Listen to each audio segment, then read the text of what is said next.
À l'étranger, au Liban, il y a encore eu des combats à Beyrouth sur la ligne de démarcation. Et puis surtout, il y a cette menace du djihad islamique, une menace qui concerne les otages occidentaux détenus par cette organisation. Parmi eux, il y a des Français. Le djihad islamique exige la libération de ses propres militants emprisonnés au Koweït en échange justement de ces otages. Un avertissement qui a été adressé aux principaux journaux libanais. Philippe Lefebvre.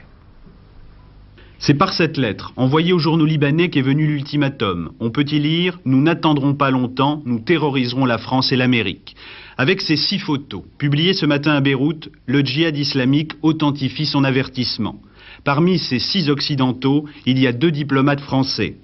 Marcel Fontaine, chargé du protocole, et Marcel Carton, vice-consul. Ils ont été enlevés près d'ici le 22 mars dernier par les brigades de Kaïbar, origine extrémiste chiite dissident, rattachement supposé Téhéran. La France avait beaucoup compté pour leur libération sur la visite en Iran du leader de la communauté chiite libanaise, apparemment en vain. Les 2 Français font désormais l'objet d'un chantage global du djihad islamique. Il intervient alors qu'à Paris, on évoque beaucoup ces temps-ci le Liban, extension du rôle des soldats français au sud, neutralisation, autant d'idées qui ne plaisent pas forcément au pays, notamment la Syrie, où le djihad a ses antennes. Pour ces 6 hommes, devenus monnaie d'échange, une détention de près de 60 jours. Dans ce contexte extrêmement dangereux, vous l'avez vu, 2 Français viennent de disparaître. Il s'agit d'un chercheur du Centre d'études du Moyen-Orient, arrivé à l'aéroport de Beyrouth mercredi après-midi en compagnie d'un journaliste de l'événement du jeudi, Jean-Paul Kaufmann. Aussitôt débarqués, les 2 hommes ont pris en voiture la route vers le centre-ville. La suite, c'est le rédacteur en chef du magazine L'événement du jeudi, Albert Duroy, qui la raconte à Daniel Lecomte. Jean-Paul Kaufmann, donc l'envoyé spécial de l'événement, et Michel Sora, qui est un chercheur du CNRS, qui connaît très bien le Liban, ont pris ensemble à l'aéroport de Beyrouth un taxi. Un témoin qui a donné son témoignage à un journal libanais les a vus arrêter à un barrage à hauteur des camps de Sabra et Shatila, qui sont l'objet actuellement de combats entre chiites et palestiniens. Depuis, on n'a plus aucune nouvelle. À partir de ce moment-là commencent les hypothèses. Alors actuellement, il y a 2 hypothèses qui sont formulées, et par le Quai d'Orsay et donc par nous. Première hypothèse, pris dans les combats, ils se sont cachés et ils ne peuvent pas, depuis 3 jours, donner de leurs nouvelles. Deuxième hypothèse, ils ont été enlevés par un mouvement, par un groupuscule, tout à fait indéterminé, puisque aucune revendication n'a été formulée.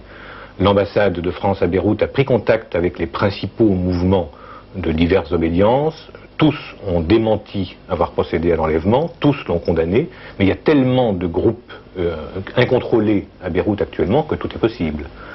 Le problème, c'est que actuellement, et le gouvernement français et nous-mêmes, on ne sait pas très bien ce qu'on peut faire, dans la mesure où la situation à Beyrouth est d'une confusion extrême. On ne sait même pas à qui s'adresser pour essayer d'avoir des nouvelles.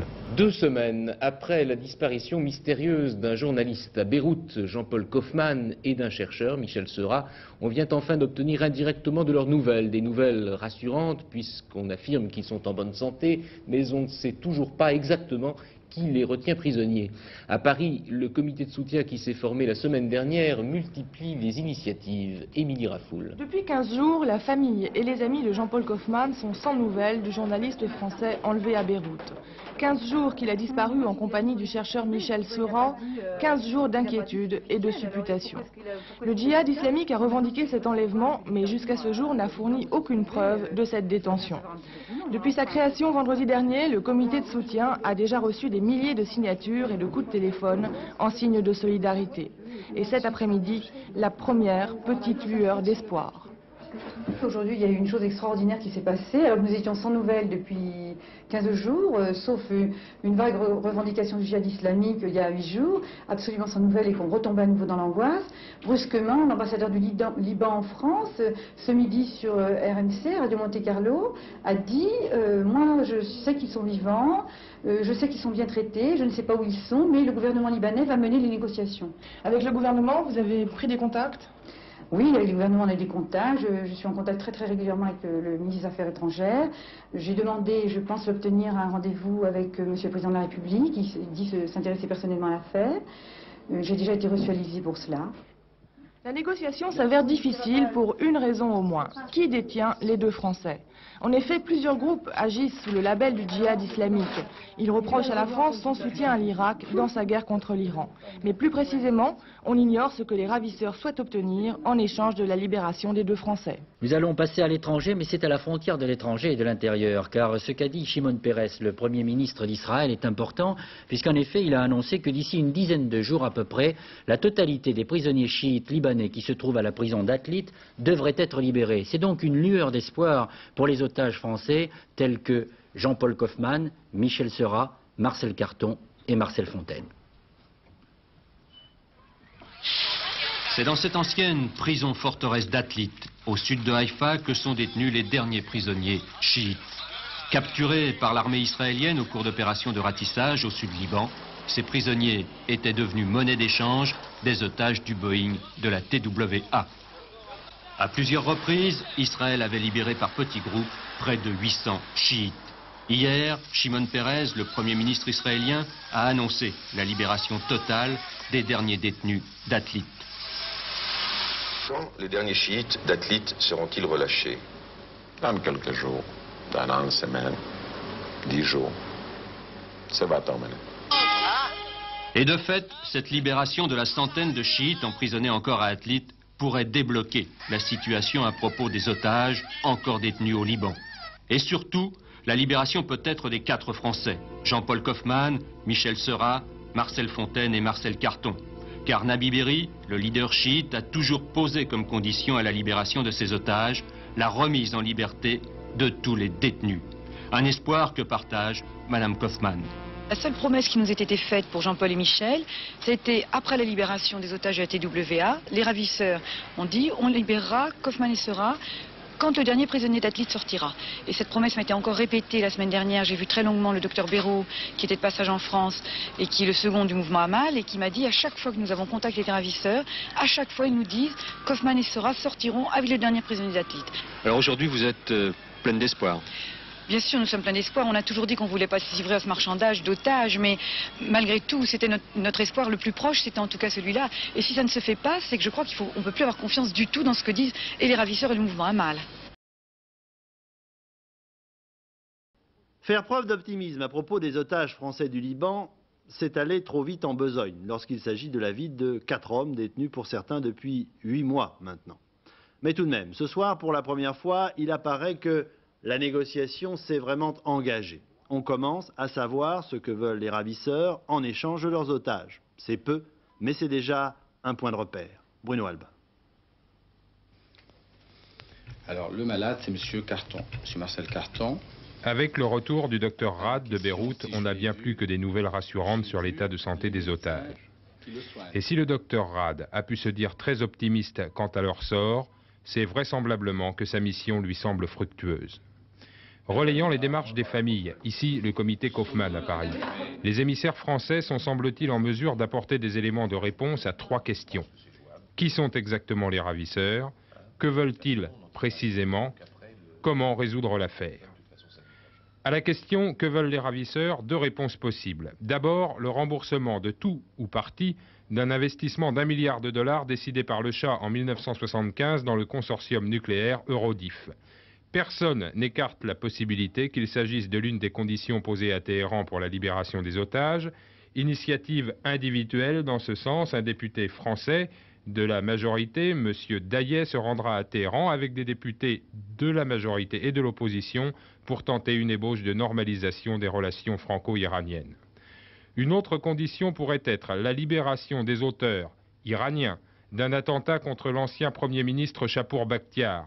C'était à Paris le 18 juillet 1980. Ils ont été condamnés par la justice et sont toujours détenus en France.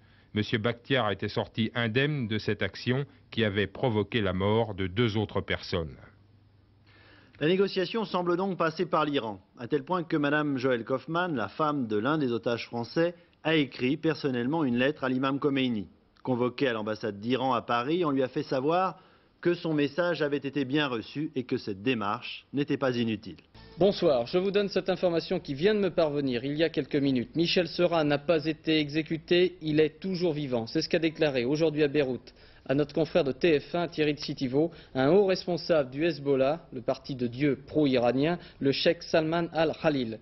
Le cheikh al-Khalil, interrogé par Thierry Tsitivot, a ajouté sans autre explication la partie, c'est-à-dire Djihad islamique, le communiqué qui a été remis hier, la partie qui a donné l'information de l'exécution de l'otage français est une couverture pour cacher l'affaire. Une couverture pour cacher l'affaire. Cheikh al-Khalil n'a pas été plus clair, mais a affirmé catégoriquement que Michel Seurat était vivant. Nous allons tenter sur cette affaire de faire un dossier complet avec l'ensemble du service de politique étrangère d'Antenne 2, un peu plus de 24 heures après l'annonce par l'organisation Djihad islamique de l'exécution du chercheur Michel Seurat à Beyrouth. Rien ne permettait donc jusqu'à ce communiqué de confirmer la mort de l'un des 4 otages français. Le texte intégral du communiqué de revendication du Djihad islamique et la photo de Michel Seurat jointe ont été examinés avec attention. À Beyrouth, où se trouve pour Antenne 2 notre envoyé spécial Philippe Rochaud, on cherchait tout aujourd'hui à vérifier l'authenticité. La traduction détaillée du message de la djihad islamique laisse supposer que Michel Seurat n'a pas été exécuté ou pas encore. Les ravisseurs disent en effet « nous annonçons l'exécution », ce qui en arabe se traduit de la même façon que « nous annonçons qu'il va être exécuté ». À Beyrouth, tout le monde s'accroche à cet espoir, Madame Seurat en premier, elle reste sous calmant, toujours bouleversée par la nouvelle. Les Libanais rencontrés pensent qu'il s'agit plutôt d'un appel au gouvernement français pour forcer la négociation. En tout cas, les forces de sécurité intérieure n'ont découvert aujourd'hui aucun corps d'étrangers et on n'imagine pas que les ravisseurs puissent ainsi le garder. Et pourtant, dans le milieu Hezbollah, les partisans de Dieu qui détiennent les otages, c'est toujours le mutisme le plus complet. À Paris, la famille de Michel Seurat a rappelé qu'il était un homme de science, un chercheur, et a tenu à démentir surtout les accusations d'espionnage qui étaient portées contre lui. Michel Seurat, 38 ans, né en Tunisie. Selon ses amis, un homme calme, doux, mais surtout un grand spécialiste du Proche-Orient. Un passionné du monde arabe qui épouse en 1980 Marie, une chrétienne d'origine syrienne dont il aura 2 petites filles. Habitant Beyrouth depuis une dizaine d'années, il s'intéresse particulièrement au rapport entre les communautés urbaines et la politique. Aujourd'hui, le djihad islamique l'accuse d'avoir fourni à la France des informations sur les mouvements islamistes au Liban, sous couvert de son travail au CNRS. Nous allons travailler à l'étranger. Jamais nous ne faisons de ce qu'on appelle de renseignement. C'est contraire à la déontologie du CNRS. Nous ne pouvons pas faire ça. Sinon, c'est toute notre crédibilité qui disparaît. En revanche, ce que nous faisons, c'est que nous essayons de comprendre, nous étudions, et ensuite nous publions ce que nous trouvons, ce qu'on nous a dit. Tout ce que sera pu dire au gouvernement français et à tous les autres gouvernements du monde, ça se trouve dans des revues scientifiques. C'est ça notre travail au CNRS. C'était ça, et c'est ça le travail de Michel Seurat. En septembre dernier, Antenne 2 avait rencontré Marie Seurat. Elle attendait l'ultime coup de téléphone lui annonçant la libération de son mari. Hier soir, au moment de l'annonce du djihad islamique, elle était toujours à Beyrouth. Michel Seurat avait été enlevé le 22 mai de l'année dernière, ainsi que Jean-Paul Kaufmann. 2 mois auparavant, c'étaient les diplomates Marcel Carton et Marcel Fontaine. Depuis ce temps, la France a tenté toutes les voies officielles possibles pour négocier leur libération, mais il n'y avait pas un seul interlocuteur. Et cette prise d'otage trouvait ses ramifications dans plusieurs capitales du Proche-Orient, avec de multiples revendications. Analyse de Pierre Serra. Ces 4 capitales du Proche et du Moyen-Orient jouent le plus souvent les unes contre les autres un rôle déterminant sur le sort des 4 otages français. Beyrouth d'abord, où tout s'exécute dans un chaos sanglant. La prise d'otages y est quotidienne. On les détient souvent dans la banlieue sud, peuplée de réfugiés souvent miséreux. Les factions rivales, ici les Hezbollahi, ne font pas de quartier. Beyrouth, c'est à la fois le départ, le théâtre et l'aboutissement de toutes les luttes. Il ne faut pas négliger les groupuscules qui agissent pour leur compte, mais ceux qui tirent les ficelles sont ailleurs. À Téhéran notamment, où la révolution islamique bat son plein. Ces mots d'ordre ont force de loi chez les Hezbollah du Liban. Les Pasdaran, les gardiens de la révolution, sont eux aussi directement liés avec les fous de Dieu du Liban. Le contentieux sur les centrales nucléaires comme celle-ci, que devait construire Rodif dans le sud de l'Iran, est en voie de règlement. L'Iran exige en effet que la France rembourse le prêt d'1 milliard de dollars consenti par le Shah pour ce projet en 1978. Mais le règlement de ce dossier, que Téhéran ne veut pas lier au sort des otages, intéresse moins les Pasdaran, qui veulent surtout obtenir la libération des auteurs de l'attentat manqué à Paris contre Chapour Bakhtiar et qui exigent comme monnaie d'échange pour les otages l'arrêt de l'aide militaire française à l'Irak. Damas surtout, où Hafez el-Assad, le président syrien, est au centre de toutes les manœuvres diplomatiques et militaires qui se déroulent dans la région. Il soutient l'Iran parce que son ennemi mortel, c'est le président irakien Saddam Hussein.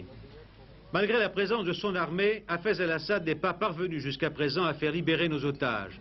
Il a déclaré récemment avoir fait tout ce qu'il a pu, mais il faut croire que son influence ne parvient pas au Liban à contrebalancer l'influence de Téhéran sur le Hezbollah libanais, dont les ravisseurs sont très proches.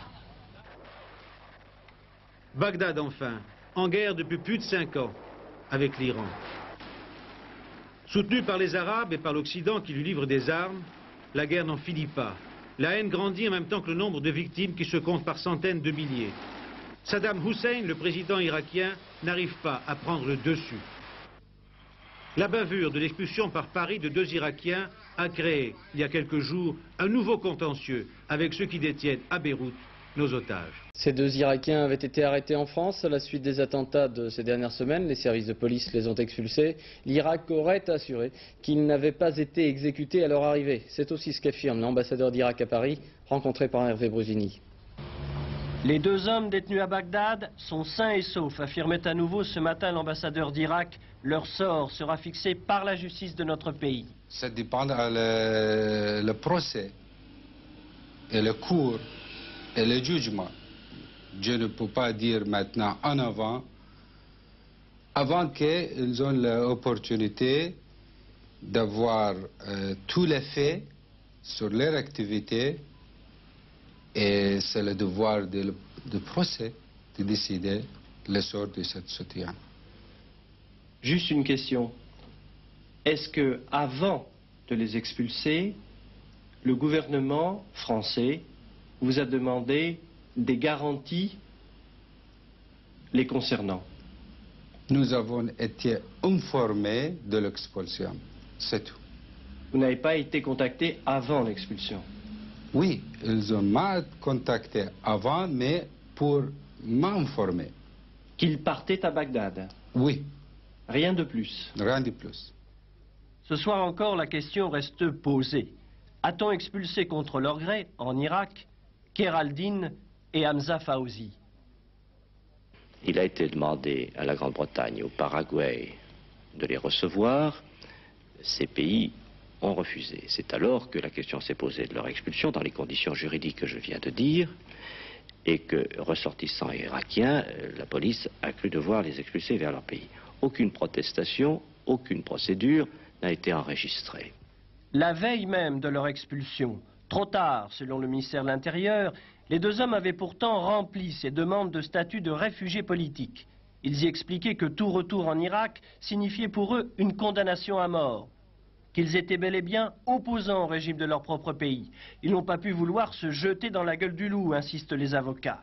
Légèreté, bavure, coup tordu, force est de constater que les déclarations officielles ne cadrent guère avec la réalité des faits, avec ce qui s'est passé ici même, au dépôt du palais de justice, le 19 février dernier. Ce renvoi des 2 Irakiens à Bagdad faisait partie des reproches adressés par le djihad islamique à la France et justifiant, selon ce mouvement, l'exécution de l'otage français Michel Seurat. Aujourd'hui, aucune information n'a été livrée pour authentifier ou non l'annonce de la mort de Michel Seurat. Plus, le cheikh Al-Khalil a démenti avoir affirmé que Seurat était vivant. Une sorte de guerre des nerfs continue donc et nos envoyés spéciaux Philippe Rochaud et Georges Janssen ont rencontré Marie Seurat aujourd'hui à Beyrouth. Je ne sais pas à quoi m'en tenir. Peut-être qu'il est vivant, peut-être qu'il est mort, mais je veux dire, à comparer à il y a 24 heures, je pense que les chances que Michel soit vivant sont à 75%. Alors, après ce démenti, comment interprétez-vous la lettre, le communiqué du djihad islamique qui finalement est maintenant dépassé alors? C'est un moyen de pression. C'est plus qu'un moyen de pression, c'est des menaces. Et moi, personnellement, en vivant ici depuis 10 ans, je sais que ce sont des menaces qui peuvent être exécutées. Ils peuvent les exécuter. Si ce problème n'est pas résolu d'une façon ou d'une autre, il y aura une liquidation ou 2 ou 3. À votre avis, qu'est-ce qu'il aurait fallu faire et qu'est-ce qu'il faudrait faire maintenant? Je pense qu'il faudrait parler aux ravisseurs. Le gouvernement a toujours refusé de parler avec les terroristes entre guillemets. Mais parce qu'on ne les connaît pas vraiment aussi. Mais on les connaît. Qu'est-ce que c'est que cette blague? C'est très diffus comme mouvement Hezbollah. Mais ce n'est pas diffus. On connaît 1, 2, 3, 4. On les connaît tous. Ils les connaissent tous. Mais il faut qu'ils leur parlent. Il faudrait qu'ils leur parlent. Bon, peut-être les revendications sont peut-être impossibles à satisfaire. Qu'on les garde 6 mois, 1 an. Mais l'essentiel pour moi, à ce stade-là, c'est que Michel reste en vie. Le gouvernement français, après une réunion interministérielle à Matignon, a décidé d'envoyer des émissaires pour faire avancer les négociations. Alors le tout est de savoir, Édouard Laure, qui, où et comment. Écoutez, sur le premier point, il ne manque pas de spécialistes en France, aussi bien dans la majorité que dans l'opposition. Maintenant, ce qui est plus important, c'est de savoir où et pour rencontrer qui. À Téhéran, une délégation revient à peine officiellement, on n'en a parlé que de finances. En Irak, il n'y a aucune chance que le gouvernement nous rende les 2 opposants renvoyés sur Bagdad, encore faut-il savoir s'ils sont toujours en vie. À Damas, pourquoi faire de plus? Le contact est permanent avec le président Assad depuis des mois, sans résultat concret. Reste évidemment Beyrouth, et là on se heurte toujours au même problème, avec qui parler. Et ce soir, pour compliquer le tout, un communiqué du Hezbollah qui lie la sécurité des Français au départ de François Mitterrand. Ça n'arrange rien. Alors la femme de Michel Serra disait tout à l'heure que l'on avait perdu beaucoup de temps depuis 9 mois et demi et que l'on a commis beaucoup d'erreurs dans cette affaire. Effectivement, 9 mois et demi, c'est long pour se trouver là où on se trouve aujourd'hui. Alors on peut se poser des questions sur ce qu'on a fait ou ce qu'on n'a pas fait. Si le gouvernement français ne s'est pas trompé de cible en accordant les négociations comme s'il s'agissait d'un accord diplomatique, en essayant de faire plaisir à tout le monde, les Irakiens, les Iraniens, Damas. Et surtout, et c'est peut-être la plus grosse erreur, en oubliant à qui on a affaire, à des fanatiques. Résultat, aujourd'hui, ils ont renversé la vapeur, ce sont eux qui tiennent entre leurs mains et les otages et le gouvernement français. Bonsoir. Après Marcel Fontaine, Marcel Carton, Jean-Paul Kaufmann et Michel Serra depuis hier soir, il faut ajouter à la liste des Français enlevés au Liban les noms de nos amis et camarades de travail d'Antenne 2, Philippe Rochaud, Georges Hansen, Aurel Cornéa et Jean-Louis Normandin. 4 hommes de plus pris en otage et l'on comprendra l'émotion qui est celle de toute la rédaction d'Antenne 2. Un correspondant anonyme a revendiqué ce matin au nom de la djihad islamique l'enlèvement de l'équipe d'Antenne 2. C'était la dernière surenchère de ce mouvement contre la France. L'enlèvement a eu lieu en fin d'après-midi, hier à Beyrouth. Voici comment cela s'est passé avec les explications de François Cornet. C'est en quittant cette mosquée de Bir El Abed, dans la banlieue sud de Beyrouth, où il avait rejoint son équipe après nous avoir expédié son reportage, que Philippe Rochaud et ses 3 compagnons ont été pris en filature par la voiture de leurs ravisseurs. L'équipe d'Antenne 2 rejoignait son hôtel situé sur le port. Il était 17 h à Beyrouth. Après 1,5 km, à la hauteur de la cité sportive, la voiture qui les suivait et une moto doublent leur taxi et leur barrent la route. 2 hommes armés de Kalachnikov montent dans le taxi et obligent le chauffeur à continuer son chemin en changeant d'itinéraire. Quelques rues plus loin, le chauffeur du taxi malmené est obligé de quitter son véhicule. C'est lui qui fera plus tard le récit de l'enlèvement. Depuis, aucune nouvelle de l'équipe d'Antenne 2. Un confrère ayant couvert le même reportage à la mosquée de Bir El Abed est passé une dizaine de minutes plus tard sur les lieux. Je suis parti avec d'autres confrères à pied, le long de la rue où il y avait toute la foule qui sortait, les femmes volées, etc. Et nous avons vu Philippe Rochaud nous doubler. Il nous a fait signe. Et apparemment, il n'y avait aucun problème. Il y avait beaucoup de voitures, donc on ne pouvait pas savoir s'il était suivi ou pas. Nous avons pris un taxi plus loin, nous avons suivi le même trajet que lui environ 10 minutes plus tard.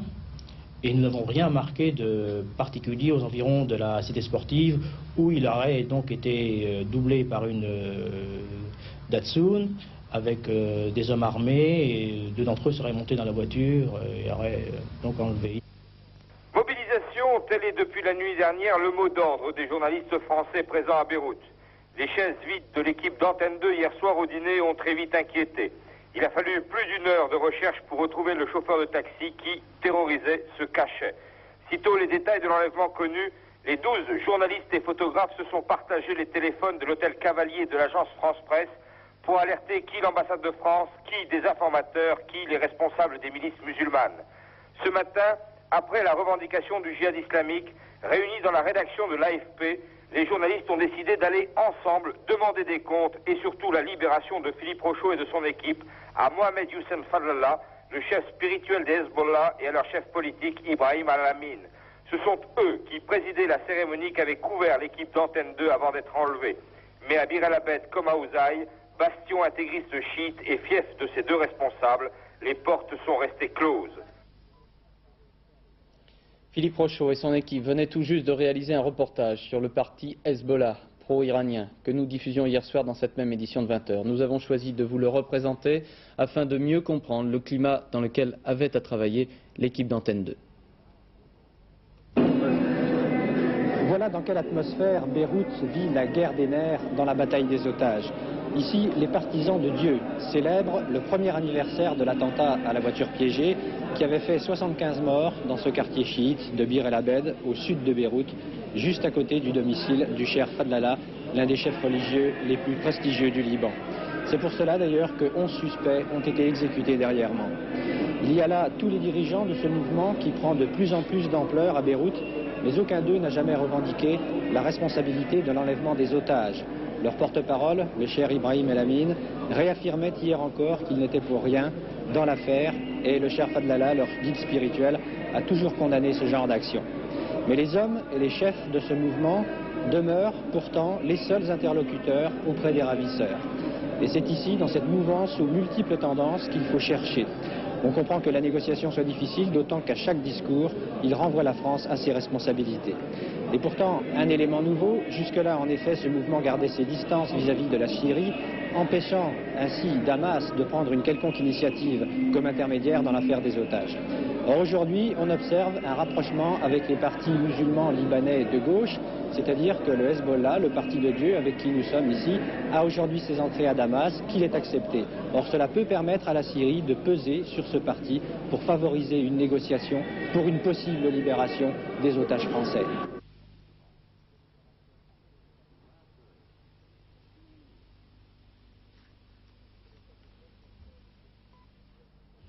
C'est l'épreuve de force entre le djihad islamique et le gouvernement français. Les intégristes pro-iraniens détiennent maintenant 8 personnes en otage. Pour notre part, Paul Nahon, nous continuerons notre travail. Absolument. Nous avons en effet décidé d'envoyer une nouvelle équipe d'Antenne 2 à Beyrouth, tout simplement pour continuer le travail d'information commencé par Philippe Rochaud, Georges Hansen, Aurel Cornéa et Jean-Louis Normandin. C'est notre travail, notre devoir et notre honneur. L'information ne peut pas s'arrêter. C'est dans ces conditions que travaillait l'équipe d'Antenne 2, c'est dans ces mêmes conditions que travailleront Pierre Serra, Patrice Duterte et de la Tremblay qui partent ce soir pour Beyrouth. Philippe Rochaud a effectué pour Antenne 2 une centaine de reportages au Liban et tout le monde là-bas, toutes tendances confondues, apprécie sa rigueur et son professionnalisme. Nous voulons espérer que l'équipe d'Antenne 2 pourra être libérée très rapidement. Les ravisseurs n'ont-ils pas affirmé ce matin que l'équipe était simplement appréhendée et nous ne voulons pas encore croire qu'elle soit considérée comme otage. Quant à nous, nous continuerons inlassablement à demander leur libération immédiatement et sans condition. Nous avons utilisé dès hier soir les canaux officiels, c'est-à-dire ceux du gouvernement français, mais aussi nos propres contacts. Madame, Monsieur, bonsoir. Toujours l'attente à Beyrouth, l'attente mais aussi une certaine détente. Le docteur Raad a interrompu ce matin ses négociations avec les ravisseurs qui détiennent toujours les otages français. C'est apparemment la fin de la première phase des discussions. Avec une indication de l'émissaire français, un accord de principe est en voie d'élaboration, mais il reste encore à régler les détails, des détails qui semblent importants. Une note optimiste donc ce soir, même si les inconnues demeurent très nombreuses. Nous allons revoir point par point l'état de la négociation, mais d'abord le film de cette journée à Beyrouth avec notre envoyé spécial. C'est Pierre Serra. Il n'y a jusqu'à présent que des rumeurs. Elles sont, disons, encourageantes. Elles viennent de sources différentes, mais elles sont toutes concordantes. Le docteur Raad l'a fait savoir aujourd'hui. Il pense être sur la bonne voie. Les conditions posées par les ravisseurs sont virtuellement réunies. Il reste à les réaliser. Ces dernières 48 heures, le docteur Raad a fait la navette entre Beyrouth, banlieue sud et Damas pour mettre au point les modalités pratiques et les garanties nécessaires. La décision de libérer l'équipe d'Antenne 2 a été prise. Son sort n'est pas lié à l'affaire de Bagdad, dit-on ici. Les solutions de ces deux affaires pourraient être pourtant concomitantes. Ce qui veut dire que Philippe Rochaud et ses coéquipiers devraient être libérés au plus tard lorsque les expulsés irakiens auront quitté Bagdad et auront été reconnus par ceux qui les réclament. Pierre Serra, Antenne 2, Beyrouth. Vous l'avez entendu, optimisme, donc optimisme mesuré sur place, mais il faut rester très prudent. L'expérience dans cette affaire nous l'a appris à de nombreuses reprises. En tout cas, il apparaît à peu près certain ce soir que le docteur Raad a négocié sur 2 points au moins: la libération des 2 opposants irakiens expulsés par Paris et le sort du commando qui avait tenté d'assassiner le Premier ministre iranien à Paris, le Premier ministre Chapour Bakhtiar. Le premier point est acquis ce soir, mais le deuxième reste à régler. Daniel Lecomte. La remise de 2 nos frères irakiens aux autorités irakiennes, alors que la France savait qu'ils étaient des opposants au régime et qu'ils seraient exécutés en Irak, est un défi dangereux au sentiment de tous les musulmans. Ceci constitue une complicité de crime. C'est dans ce communiqué annonçant la mort de Michel Serra et publié il y a une semaine à Beyrouth que le djihad islamique évoquait pour la première fois la question des 2 Irakiens expulsés par Paris. Depuis, dans chaque communiqué publié par la suite, leur libération est devenue la plus urgente des revendications des ravisseurs. C'est donc maintenant chose faite. La libération d'Hamza Fahazi et d'Hassan Kheraldine n'est plus qu'une question de jours, sinon d'heures. Saddam Hussein, le président irakien, a en effet gracié les 2 expulsés. Ils sont autorisés, s'ils le veulent, à retourner en France. Un préalable capital pesant sur la négociation vient donc d'être levé. Reste maintenant l'autre revendication des ravisseurs. Elle concerne la libération de 5 membres d'un commando communiste. Ces 5 hommes avaient tenté d'assassiner l'ancien Premier ministre irakien Chapour Bakhtiar. C'était en juillet 1980 à Neuilly. Au cours de la fusillade, 2 personnes devaient trouver la mort. Arrêtés sur le champ, 4 d'entre eux, dont le chef du commando, Anis Nakash, était condamné à la réclusion à perpétuité, le 5e à 20 ans. Rien juridiquement ne permet de les libérer dans les prochains jours. Les 5 hommes n'ont accompli que 6 ans de prison. Or, la peine minimum qu'ils doivent obligatoirement purger est de 15 ans pour les uns, 10 ans pour l'autre. On est donc bien loin du compte. Reste donc une seule solution pour répondre aux ravisseurs, la grâce présidentielle.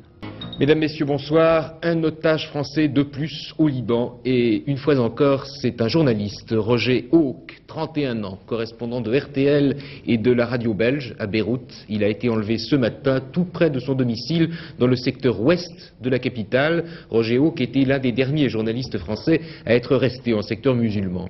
Aucune organisation n'a revendiqué cet enlèvement pour le moment. Cela dit, plusieurs témoignages permettent de reconstituer la façon dont cela s'est déroulé. Francine Raymond. Roger Hawk, quelques minutes avant son enlèvement, avait assisté à une conférence de presse donnée par l'émissaire de l'archevêque de Canterbury dans un hôtel de Beyrouth-Ouest, Terry White. Arrivé hier dans la capitale libanaise avec l'espoir d'obtenir de nouvelles libérations d'otages occidentaux. Roger Hawk faisait partie de ce groupe de photographes. Après la conférence de presse, il passera prendre quelques affaires dans son appartement. Un de ses amis journalistes l'attendait en bas de son immeuble. Le type à la calache m'a pris par la veste, il m'a dit en anglais « suis-moi, suis-moi ». Et moi j'ai commencé à me débattre et j'ai vu Roger qui était de l'autre côté, qui était dans le hall de son immeuble, mais le hall de son immeuble ferme par une grille. Et il a vu, et je me débattais, je frappais le type qui a une calache et je lui disais sors pas, ne bouge pas, sors pas. Et il n'a pas compris, je crois qu'il n'a pas compris ce qui s'est passé, parce que lui, il criait, il disait mais qu'est-ce qui se passe, mais qu'est-ce que vous faites, et il est sorti, il a ouvert la grille, il est sorti à ce moment-là, l'autre type lui a mis le pied sur la tête et j'ai vu qu'il se débattait aussi. Depuis 3 ans, Roger Hawk était à Beyrouth le correspondant d'RTL, du journal La Croix et de l'agence Gamma. Il ne voulait pas quitter le secteur musulman et se disait rassuré par les récentes libérations d'otages français, ce qui ne l'empêchait pas d'être conscient du danger. De plus en plus, on peut assimiler le métier de reporter à celui de diplomate, c'est-à-dire qu'on court de plus en plus des risques. Et, avant, on avait disons l'habitude de chasser, d'être plutôt le chasseur, c'était surtout le reporter. Et aujourd'hui, c'est vrai qu'on devient un petit peu un gibier. Son enlèvement, visiblement, a été minutieusement préparé. Roger Hawk est désormais le 6e Français à être détenu en otage au Liban. En attendant, voici les développements, les autres titres de l'actualité, en commençant par une image symbole, image d'espoir et de paix aussi.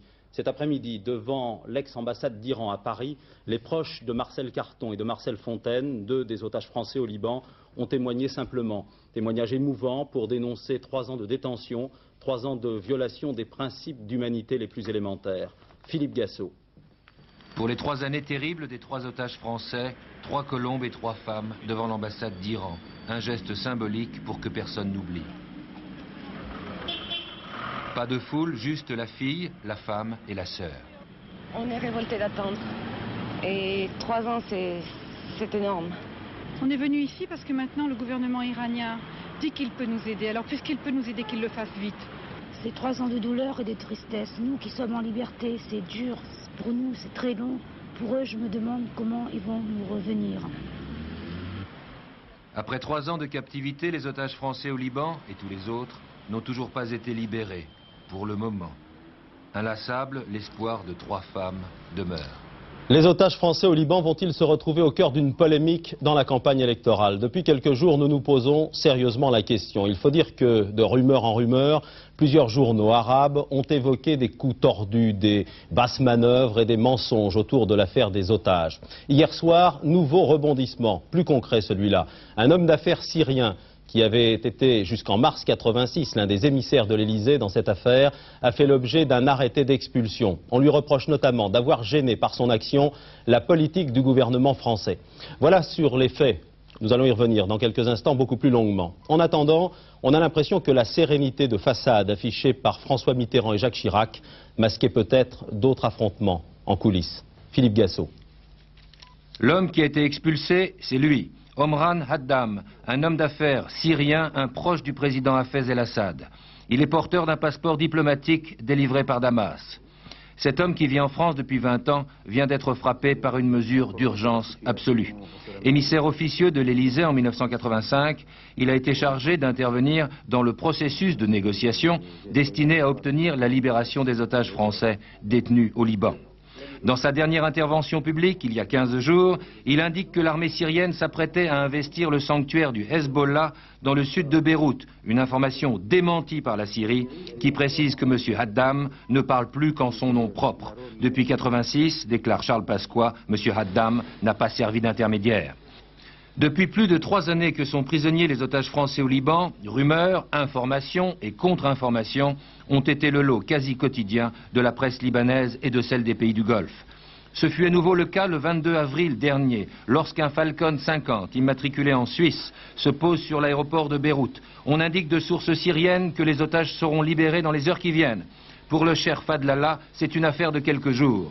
Le principal négociateur, Jean-Charles Marchiani, qui représente le ministère de l'Intérieur, rentre sans les otages.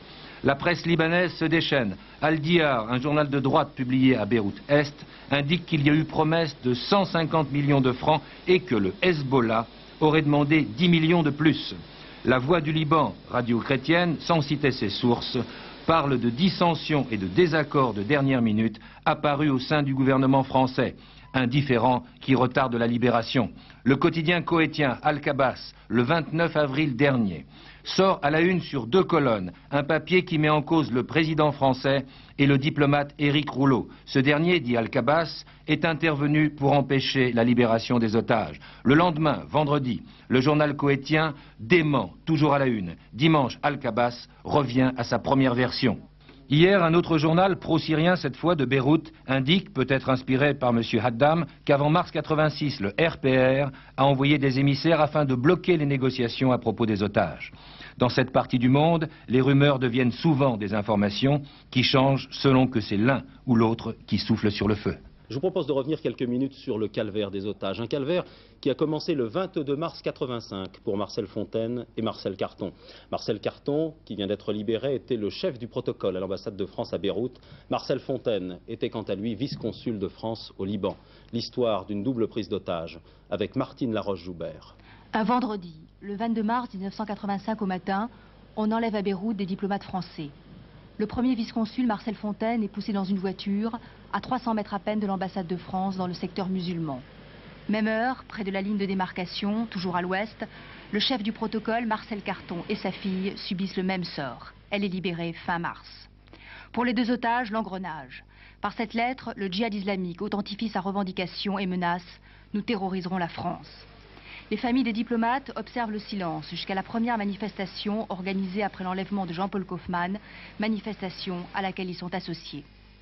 De son côté, dans l'ombre, la femme du diplomate, Marcel Fontaine, effectue démarche sur démarche auprès des religieux chiites, peine perdue. Premier contact avec les otages. Le docteur Raad, émissaire officieux du gouvernement, remet ses premières lettres pour les familles et des précisions. Les ravisseurs veulent un rééquilibrage de la politique française dans le conflit Iran-Irak et la libération des derniers Libanais détenus en Israël. Le 10 septembre 1985, ces prisonniers libanais du camp d'Atlit sont libérés par les autorités israéliennes. Rien ne bouge chez les ravisseurs. Entre-temps, les familles des otages sont mises en présence dans le journal d'Antenne 2 avec des représentants du mouvement chiite Amal, libérateur des otages de la TWA. S'il pouvait les prendre sous son aile et me promettre qu'ils vont être libérés aussi. Alors est-ce que vous pouvez, monsieur Naftali, faire ce soir... Mais le temps passe. Le 6 octobre 1986, le djihad islamique envoie ses 2 cassettes. Je suis tellement usé physiquement et moralement que vous n'êtes plus pour moi que des images floues. Je ne crains pas de dire qu'il y a la non-assistance à personne en danger. 10 mois plus tard, en août 87, nous recevions cette cassette de Marcel Carton.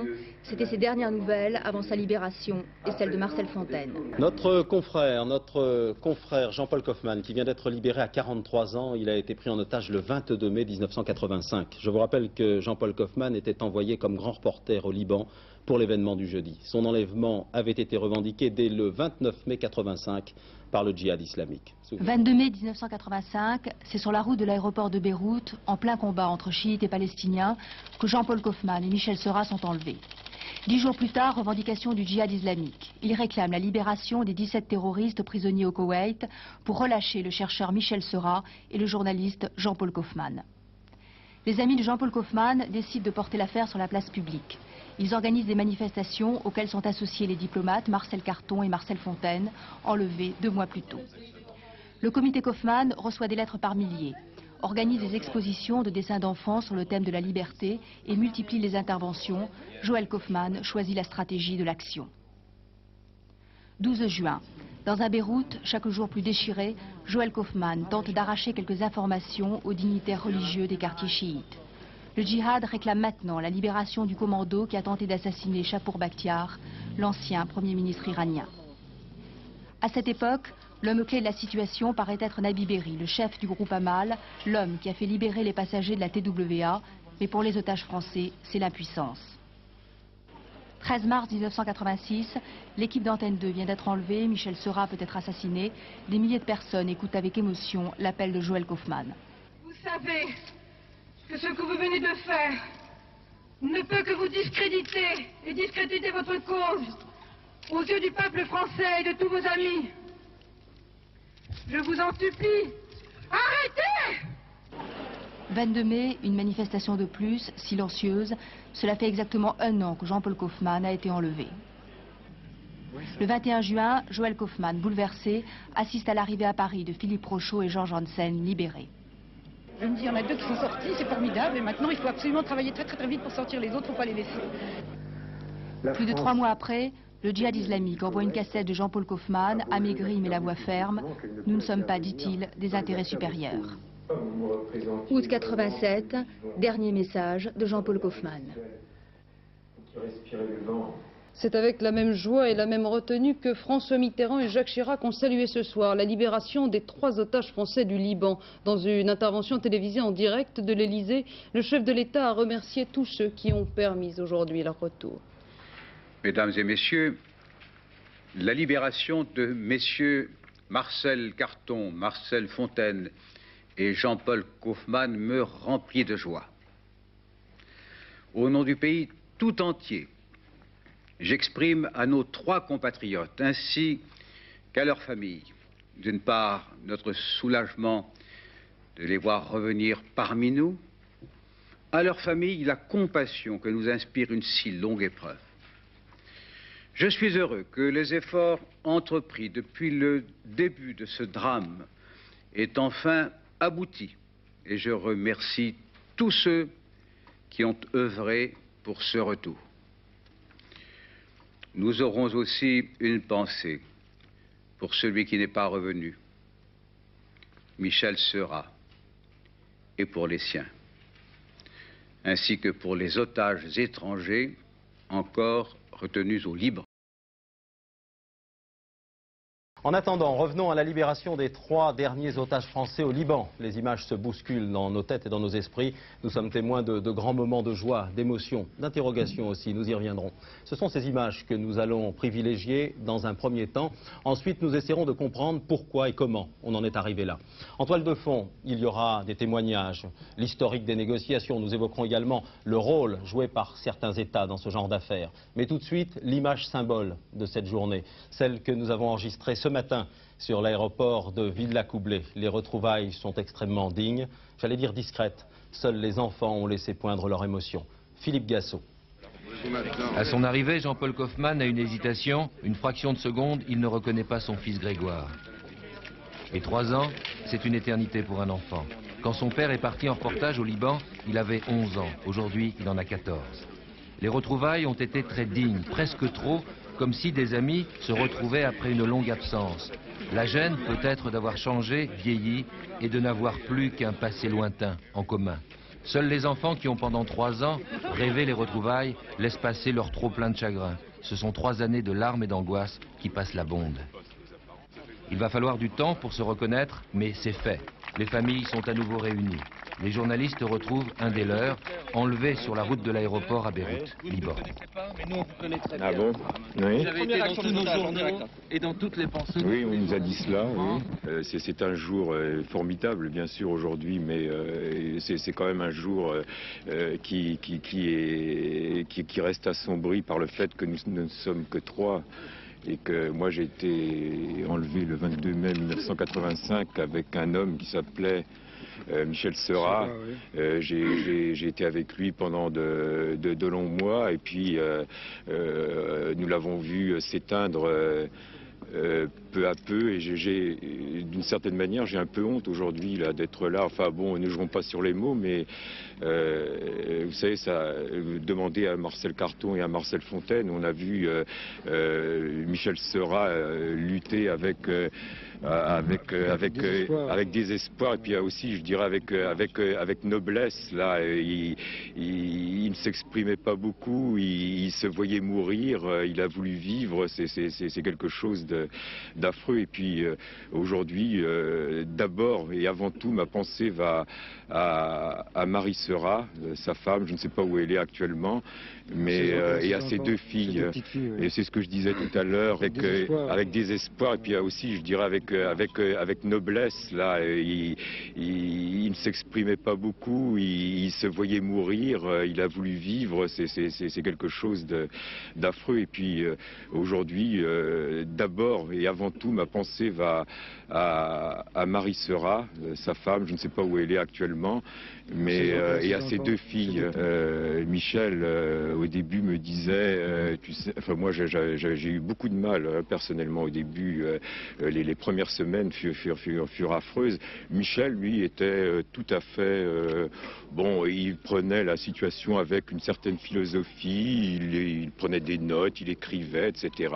Et puis, enfin, il disait, moi, tu sais, je suis prêt à attendre 3 ans pour revoir mes 2 filles. Mais je disais, mais 3 ans, mais tu es fou, tu te rends compte, 3 ans. Et puis, bon, et c'est lui qui a disparu. Nous l'avons vu pour la dernière fois le 28 décembre 1985. Il n'arrivait plus à tenir debout, et il a été transféré dans un endroit à côté de nos cellules, de notre cellule.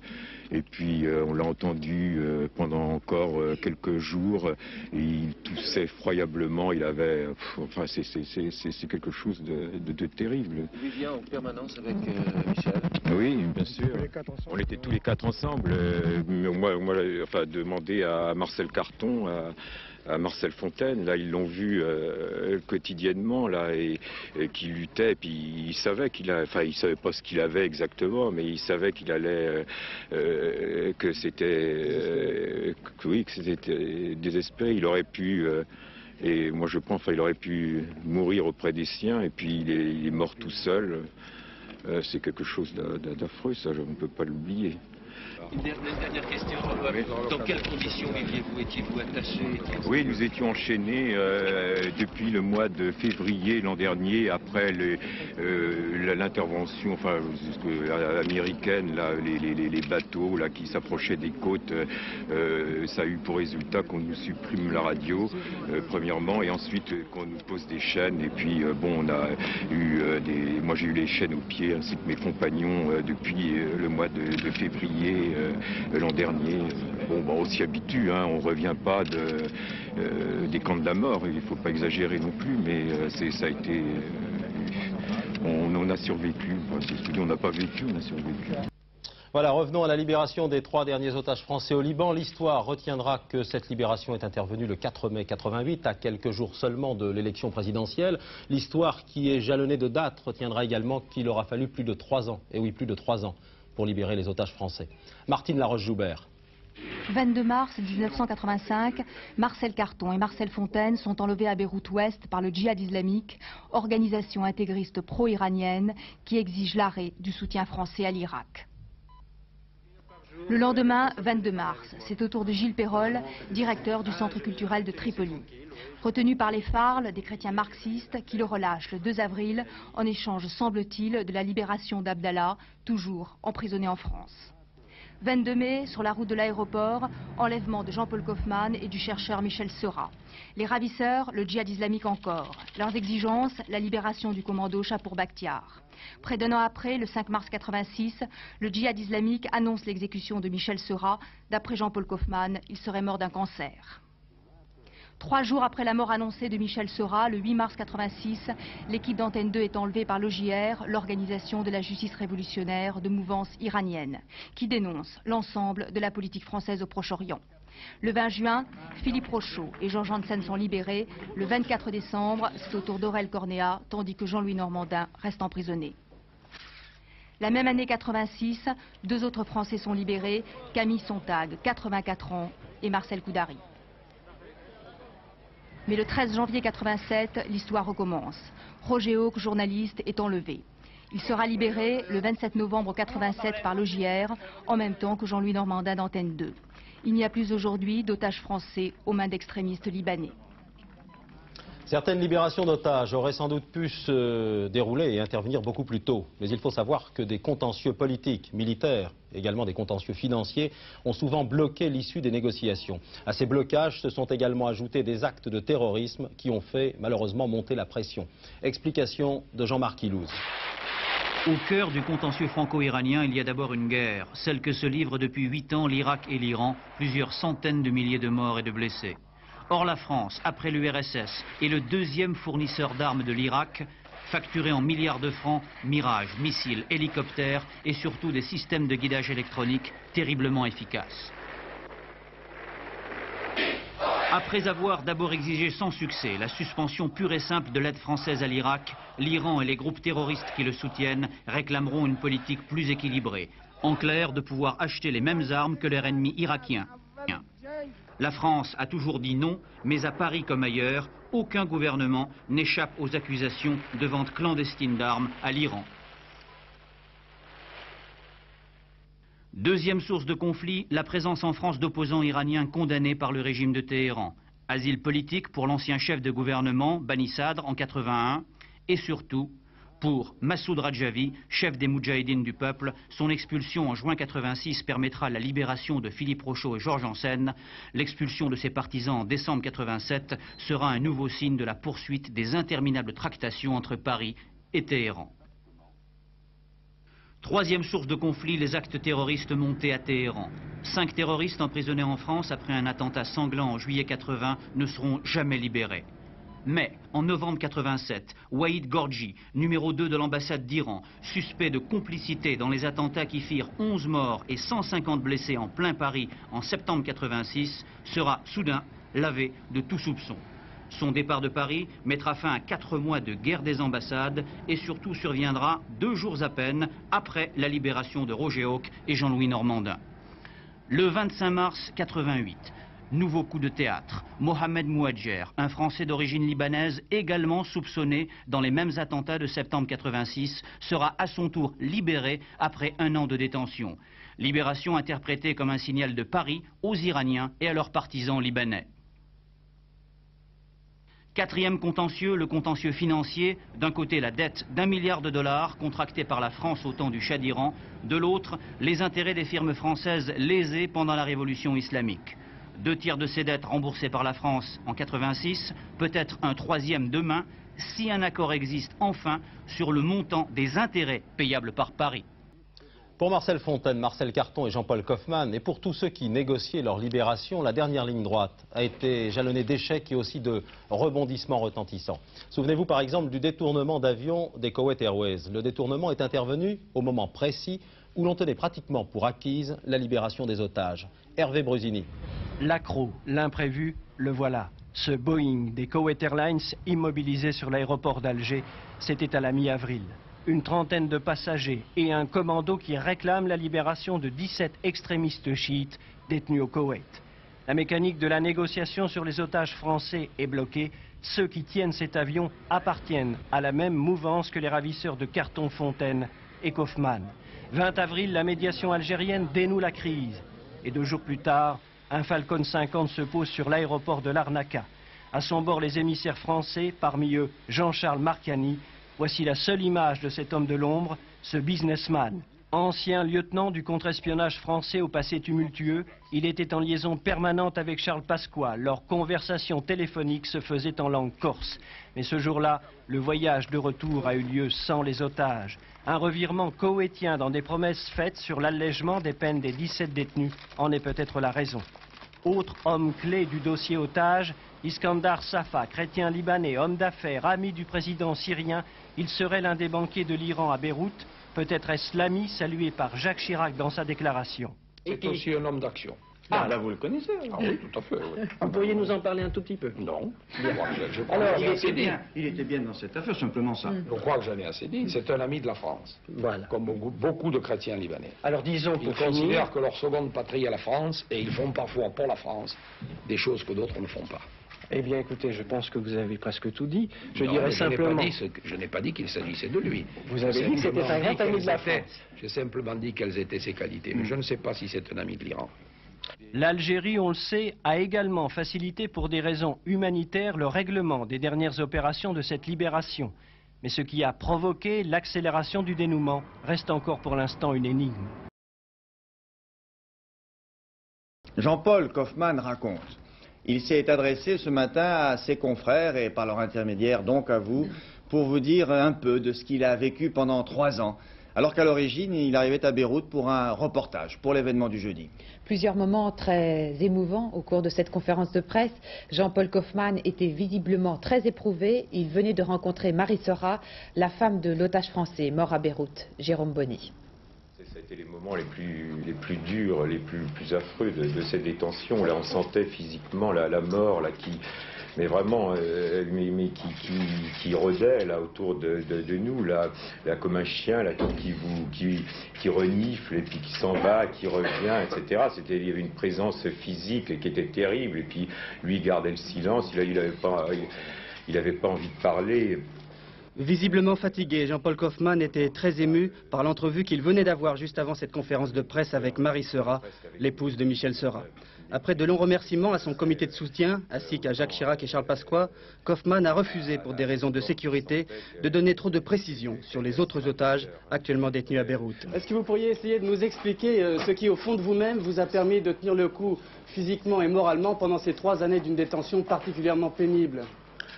Il y a pas mal de choses qui m'ont permis de tenir.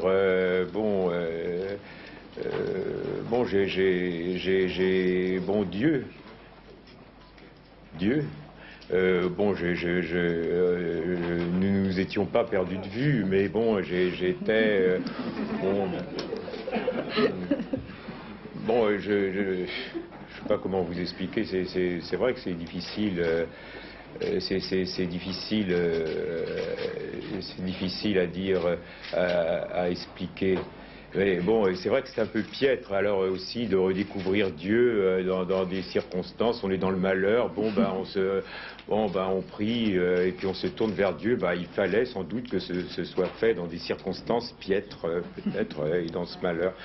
Oui, Dieu et la Bible, bon, m'ont beaucoup aidé. C'est très curieux d'ailleurs parce que, bon, dans les livres, j'ai eu à certains moments pas mal de livres, et puis ils les perdaient tout le temps dans nos 18 déménagements, on ne les retrouvait plus, ils les égaraient, etc. Mais la Bible, elle suivait tout le temps. Donc il y a Dieu, c'est très clair. Puis il y a eu les livres qui m'ont permis de survivre. La littérature, oui, ben, la littérature, ça m'a permis de survivre. Bon, moi j'ai vécu, par exemple, vous voyez, j'ai le tome 2 bon, ça fait un peu spectaculaire. Il montre le deuxième volume de Tolstoï, La guerre à paix. Et puis je fais de la publicité pour Folio. Bon, et ce livre-là ne m'a pratiquement jamais quitté. Et le deuxième tome, hein, j'ai tenu à apporter le deuxième tome parce que le premier, nous l'avions, il était égaré. Ça posait un problème d'ailleurs parce que Marcel Carton, il n'avait pas le premier, alors j'ai dû lui raconter le premier. Et puis je ne sais pas si vous avez lu Guerre et paix, mais c'est un peu compliqué. Alors j'ai passé quand même plusieurs jours à lui expliquer, bon tu vois, Natacha, le prince André, il était marié avant, etc. Et bon, alors ce livre-là, et puis d'ailleurs il était beaucoup plus volumineux parce qu'il a été tellement, les pages ont tellement été tournées, et puis il avait une très curieuse forme, et il avait le double d'ailleurs de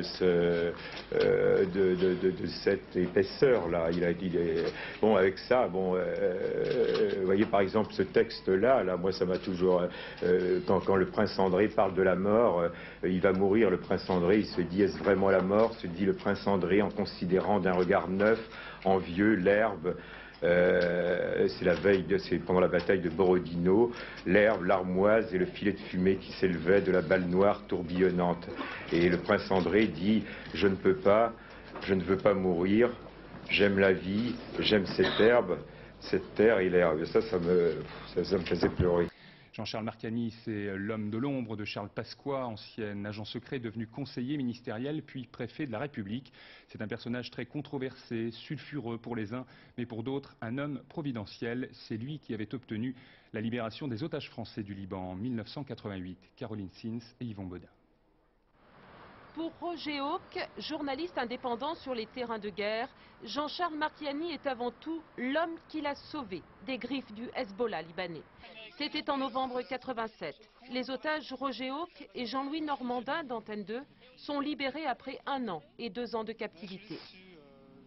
Dans les minutes qui ont suivi ma libération à Beyrouth, je suis tombé nez à nez dans une des voitures blindées de l'ambassade de France avec ce personnage, Jean-Charles Marcani, qui s'est présenté tout de suite en me disant qu'il était l'envoyé spécial de Charles Pasqua et que c'était lui qui négociait la libération des otages français au Liban. 5 mois plus tard, les 3 derniers otages français au Liban sont à leur tour relâchés par le Hezbollah après 3 ans d'intenses négociations. Mission réussie grâce aux méthodes Marcani. C'est un ancien membre des services secrets. Il n'hésitait pas à prendre des risques lui-même. Il risquait sa vie en allant dans la banlieue sud de Beyrouth, en allant négocier directement avec les islamistes du Hezbollah pour essayer d'avoir des informations sur les otages et pour négocier notre libération. Un autre homme de l'ombre a contribué à ces libérations, Iskandar Safa, influent homme d'affaires libanais. Il a versé 9 millions d'euros à Jean-Charles Marcani. Hier, le juge Couroy a interrogé Marcani sur ses commissions occultes. Que récompense-t-elle? Le juge soupçonne Marcani d'avoir été grassement payé pour service rendu. Dans les dossiers qui le rattrapent aujourd'hui, c'est surtout le milieu des marchands d'armes et ce qu'on appelle les intermédiaires, qui sont ces réseaux. Jean-Charles Marcani a rencontré au milieu des années 80 Iskandar Safa, qui est l'héritier d'une grande famille libanaise spécialisée dans le commerce international, les grands marchés, des armes et pas seulement. Et Marcani est devenu intermédiaire avec Iskandar Safa dans toute une série de marchés, et y compris la vente d'armes au Moyen-Orient. La justice française a lancé un mandat d'arrêt international contre Iskandar Safa. Jean-Charles Marcani, agent secret, homme d'affaires, puis préfet de la République et enfin homme politique, a toujours été le plus fidèle lieutenant de Charles Pasqua. Derrière lui, c'est tout un système de liaisons dangereuses et de financement douteux qui pourrait être mis à jour. Charles Pasqua est lui aussi dans le collimateur du...